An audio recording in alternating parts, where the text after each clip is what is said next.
du Liban est devenu très vite un no man's land.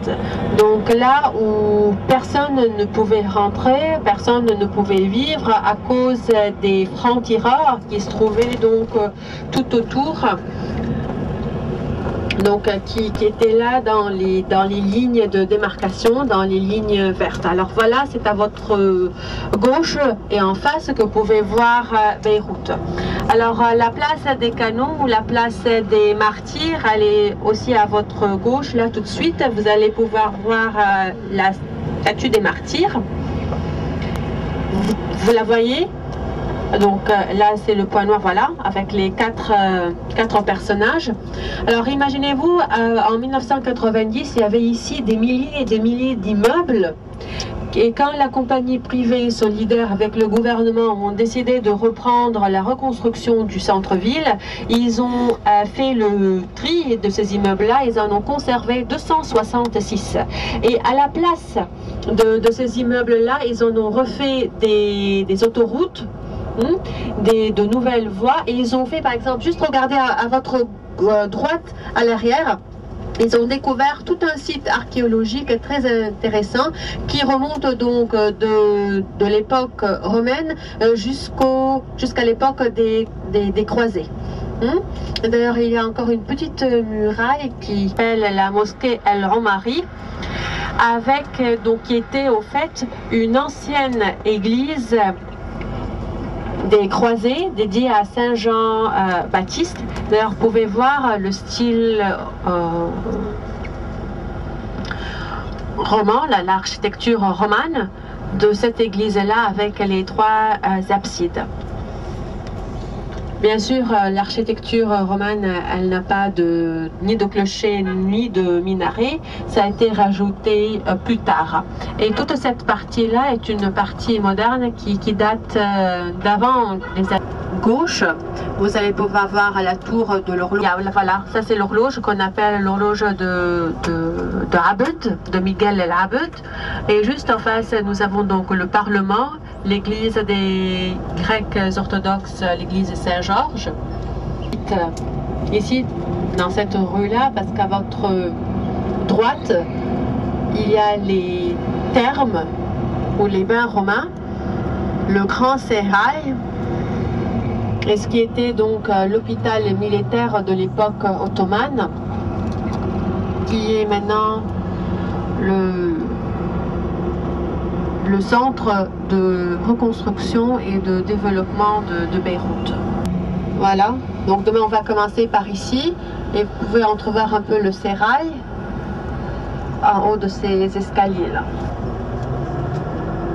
Du Liban indépendant, c'est un musulman sunnite qui a joué un très grand rôle pour l'obtention de notre indépendance.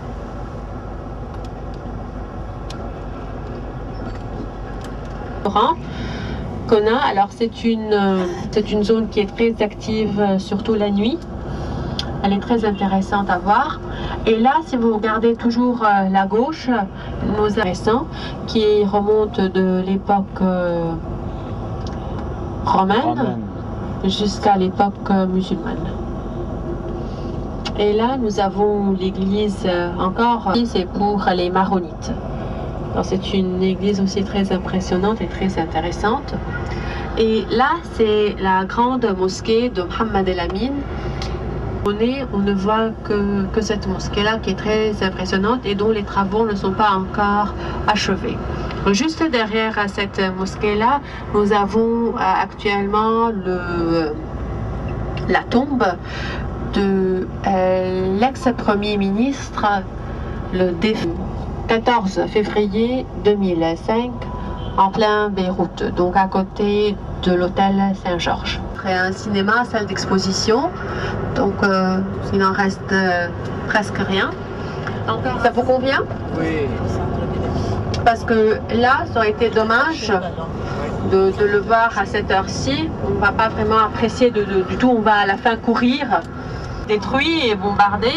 Le Phénicia intercontinental, à votre droite vous avez l'hôtel Monroe, et juste en face là le Premier ministre M. Rafi El Hariri.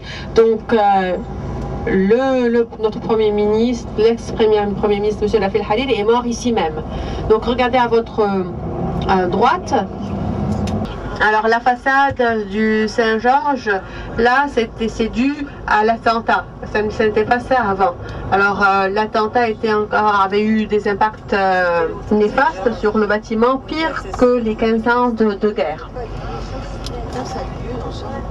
Alors jogging, le sport donc matinal ou le sport on manque de parc.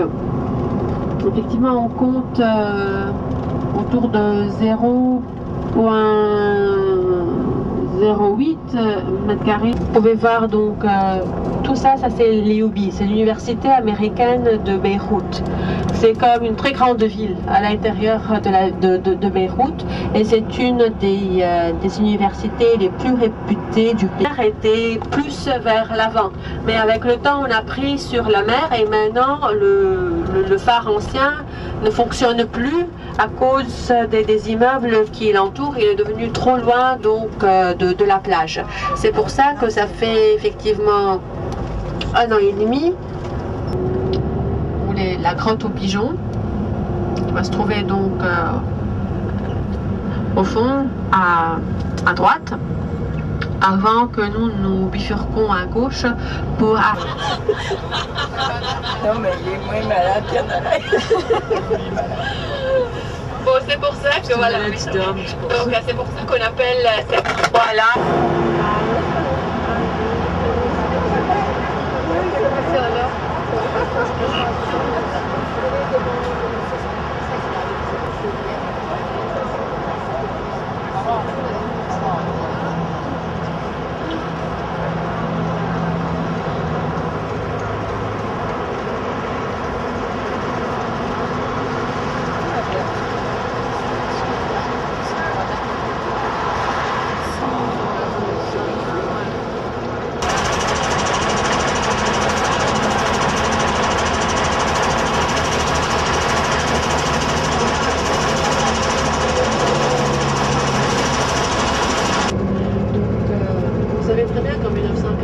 Nous avons là la guerre israélo-arabe, ALP, en Égypte, pour permettre contre Israël à partir du sud du Liban.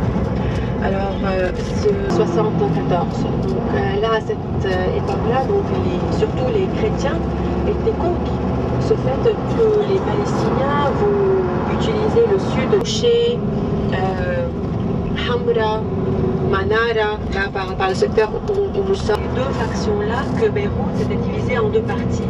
Et la ligne de démarcation, c'était grâce donc à l'accord de Taïf. Taïf, c'est une ville en Arabie Saoudite où tous les députés, les ministres et ceux qui avaient donc un rôle important et pour les yachts de luxe. Et ce ne sont pas seulement pour les Libanais, mais ce sont aussi pour les touristes. Toujours, vous pouvez voir qu'il y a une colline de sable, effectivement, le port le plus important du littoral de la région. Donc le projet de reconstruction de Beyrouth a commencé en 1993.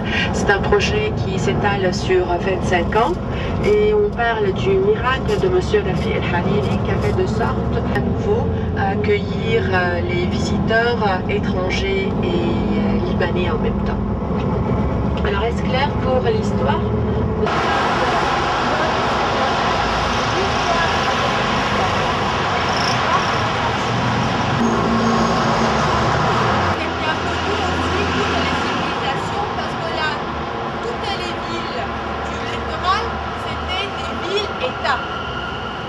Chaque ville était un royaume indépendant qui se communiquait entre eux. Des fois, ils faisaient la paix entre eux, des fois non, et selon les contraintes étrangères.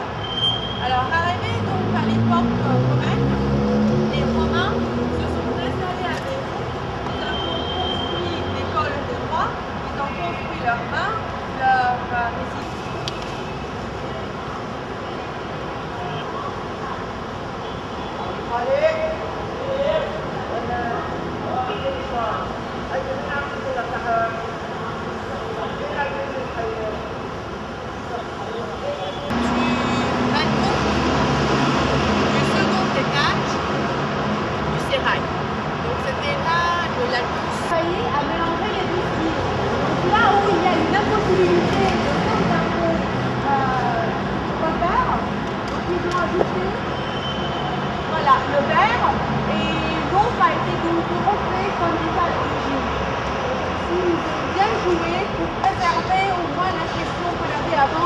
immeuble-là, au lieu de le détruire complètement, il l'a.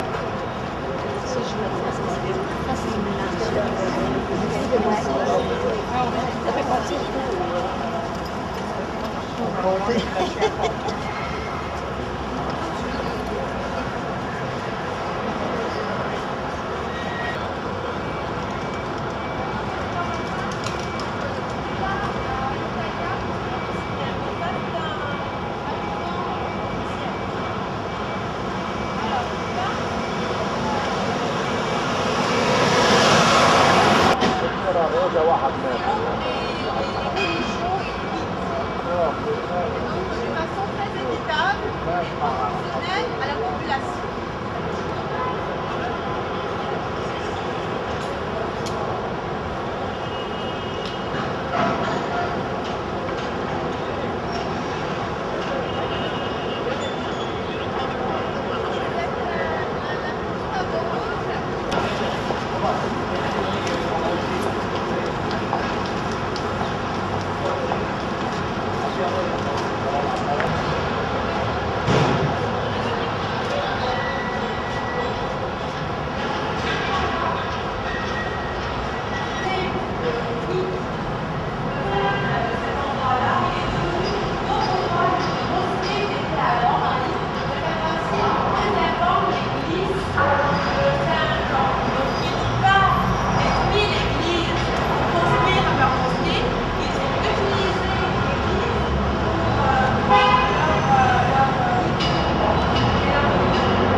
Alors les autres immeubles qui ont détruit, on a maintenant aménagé des parties.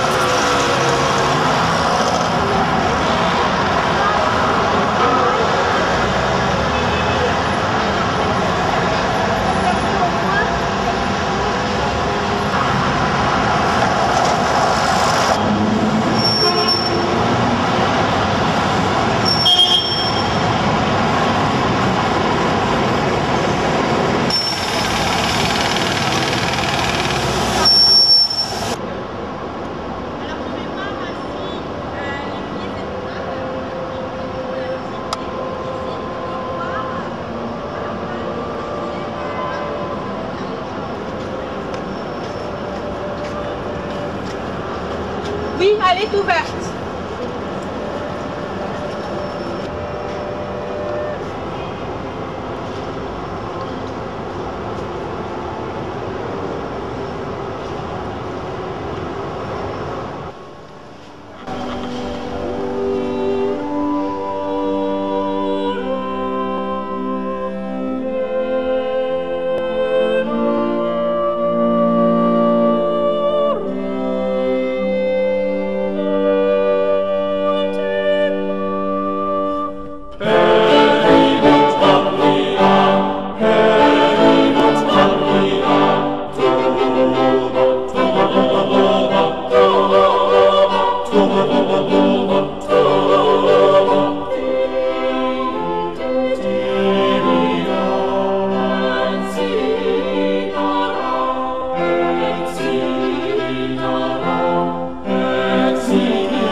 استيسر من الحج فمن لم يجد فصيام 3 أيام في الحج و7 إذا رجعتم تلك 10 كاملة ذلك لمن لم يكن أهله حاضر المسجد الحرام واتقوا الله